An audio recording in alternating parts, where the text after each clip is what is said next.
농업인 여러분 안녕하세요. 네, 저는 영동구 농업기술센터 와인산업팀에 근무하는 박수진이라고 합니다. 오늘은 집에서 만드는 간단한 와인 만들기에 대해서 알아보는 시간을 갖고자 합니다. 요즘 코로나19가 우리 일상생활에 많은 것을 바꿔 놓았는데요. 집에서 보내는 시간이 많은 만큼 너무 힘든 나날들을 보내고 있는 것 같습니다. 오늘은 그 시간을 조금 더 유익하게 보내시길 바라면서 간단한 와인 만들기를 알아보는 시간을 갖도록 하겠습니다. 지금 보이는 사진이 무엇일까요? 보기만 해도 흐뭇해지고 좋아지는 바로 돈입니다. 네, 저도 누군가가 저에게 봉투를 준다면 그 안에 있는 게 초록색의 종이가 아닌 이 노란색의 종이였으면 좋겠다라는 생각이 드는데요. 혹시 이 5만 원권을 자세히 들여다보신 적이 있으신가요? 네, 바로 이 우리의 어머니 신사임당이 그려져 있는 바로 왼쪽 편인데요. 네, 바로 이 부분입니다. 네, 포도 그림이죠. 이 포도 그림은 조선 정기 16세기에 신사임당이 직접 그린 묵포도도라는 작품입니다. 예로부터 포도는 한 송이에 많은 열매가 열리기 때문에 다산과 풍요를 상징은 하는데요.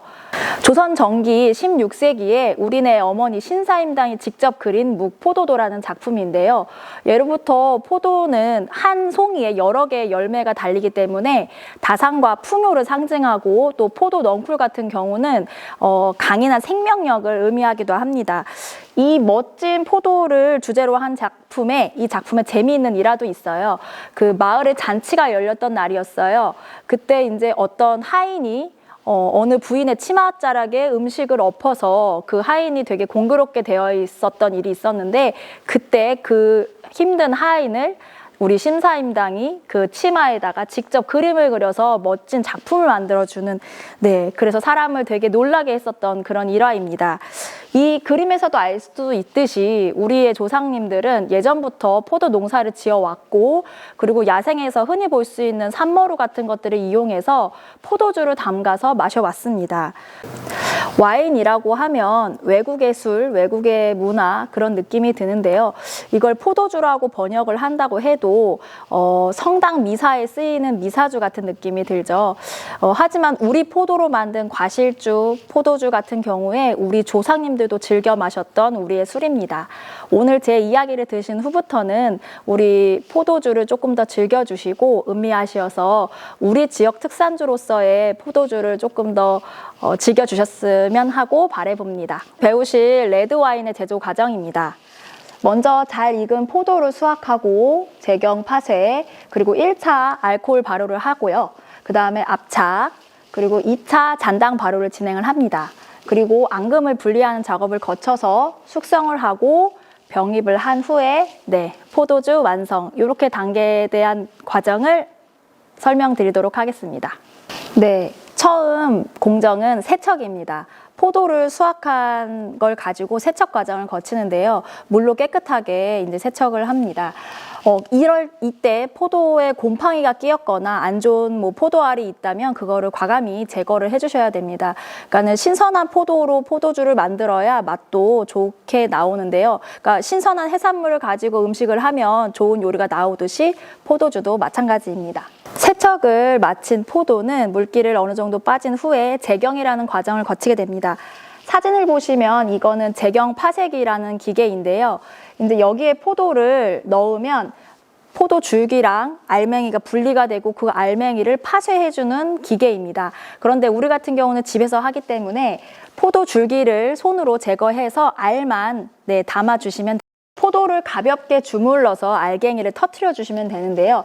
이때 중요한 포인트는 포도 껍질이랑 알맹이가 분리되는 정도로만 해주시면 됩니다. 이때 만약에 손으로 세게 주무르게 되면 과육이 뭉개져서 포도주 색이 안 좋을 수 있거나 씨나 껍질이 갈라지면서 안 좋은 향이나 풋내가 새어들 수 있기 때문에 주의하셔야 합니다.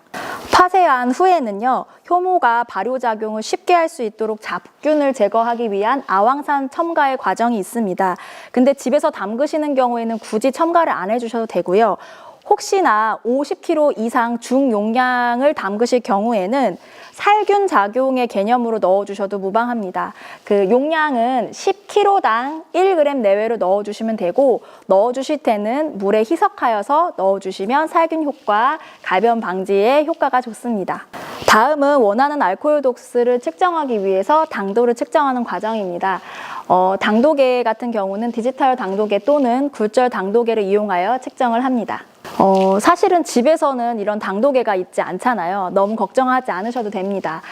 당도계로 측정을 한 값이 20에서 22브릭스 정도가 나오면 되는데, 당도계가 집에 없잖아요. 그럴 경우는 포도 10kg당 1kg의 설탕을 넣어주면 어느 정도 우리가 얻고자 하는 알코올 도수를 얻을 수가 있습니다. 그 다음엔 효모를 첨가해서 발효를 안전하고 원활히 진행되도록 해주는데요. 효모 같은 경우도 우리 포도 껍질에 야생 효모가 있기 때문에 집에서 담그실 때는 넣지 않으셔도 무방하나, 아까 아황산 같은 경우처럼 50kg 이상 중용량의 경우에는 포도 10kg당 효모 2g 정도 내외로 넣어주는데요. 이때 시중에서 판매되는 효모가 건조 효모입니다. 그래서 따뜻한 물에 희석을 해서 이제 활성화를 효모를 시켜가지고 이제 넣어주시면 됩니다.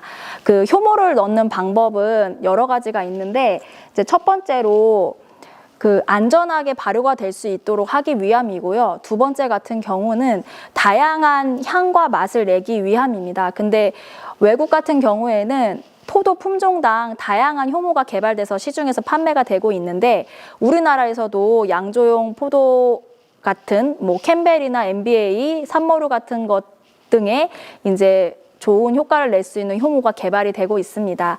우리 국가기관 중에 유일한 와인 연구소라는 기관이 있는데 이제 곧 출시될 예정이라고 하니까 정말 기대가 됩니다. 네. 제경 파쇄를 마친 포도가 하루가 지나면 이렇게 껍질이 위에 뜨게 됩니다. 이럴 때 이틀에 한 번 정도 껍질이 마르지 않도록 이렇게 가볍게 흔들어서 적셔 주는데요. 네, 이렇게 하는 이유는 두 가지가 있습니다. 껍질에 곰팡이가 끼지 않게끔 해서 이제 안전한 발효가 되게끔 하기 위함이고, 두 번째는 이 껍질에 색소가 있죠. 그게 안전하게 침출되게끔 하려고 이렇게 하루에 한 번씩 섞어서 발효가 잘 일어나게끔 하는 겁니다. 근데 이럴 때 껍질이 위에 있으면 이 아래에 있는 곳에서 탄산가스가 나오게 되는데, 탄산가스가 잘 나오게끔 하려면 이 뚜껑을 꽉 닫아주시면 안 돼요. 그러니까 이걸 만약에 꽉 닫게 되면 이게 하나의 폭탄이 됩니다. 그래서 집에서 하실 때 이런 용기에다가 와인을 담그실 때 살짝 이렇게 뚜껑을 이렇게 풀어서 이쪽으로 가스가 새 나올 수 있게끔 해주시면 됩니다. 이걸 집에서 보관하실 때는 첫 번째 햇빛을 차단을 하는 게 너무 중요하고, 탄산가스가 방출되게끔 해주시고, 그다음에 외부의 공기가 안 좋은 뭐 파리라든지 초파리들이 들어가지 않게끔 해주시는 거, 그리고 보관은 실내에서 25도에서 30도의 온도로 보관을 해주시는데, 만약에 이거보다 아래인 경우에는 발효가 잘 되지 않고요. 30도가 넘어가는 경우에는 안 좋은 향 같은 것들이 이제 여기에 스며들어서 나중에 씁쓸한 와인이 됩니다. 포도주를 담그고 나서 그렇게 하루에 한 번씩 흔드시는 시간을 1주에서 2주 정도가 되면 1차 발효가 멈추게 되는데, 이때 내가 담근 와인이 제대로 된 발효가 됐는지 안 됐는지 궁금하시잖아요. 그럴 때는 이제 뚜껑을 열어서 살짝 맛을 보십니다. 맛을 보실 때 콜라같이 사이다같이 탄산이 많이 느껴지면 조금 더 발효를 시키셔야 하고, 이제 알코올 맛이 좀 강하게 나고 탄산은 약하다 하시면 여기서 여과를 하시면 됩니다. 자, 그럼 이제 여과를 하는 단계인데요. 여과 같은 경우는 한복집에서 파는, 아니 문방구에서 파는 면보작이나 여과천을 활용하셔서 여과를 해주시면 됩니다.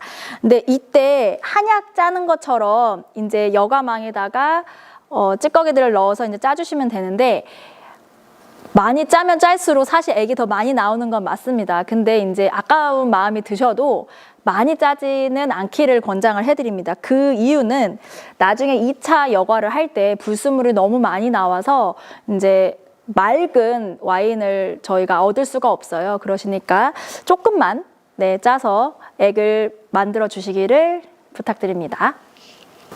네, 다음은 2차 발효인데요. 여과를 한 후에 그 다음에 2차 발효를 진행을 하는데 이렇게 보시면 숙성통의 아랫부분에 침전물이 쌓이게 됩니다.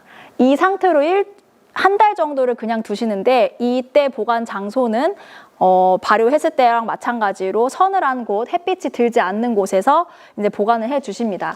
예를 들어서 집에 가동하지 않는 저온 저장고 같은 거 있으면 되게 좋을 것 같습니다.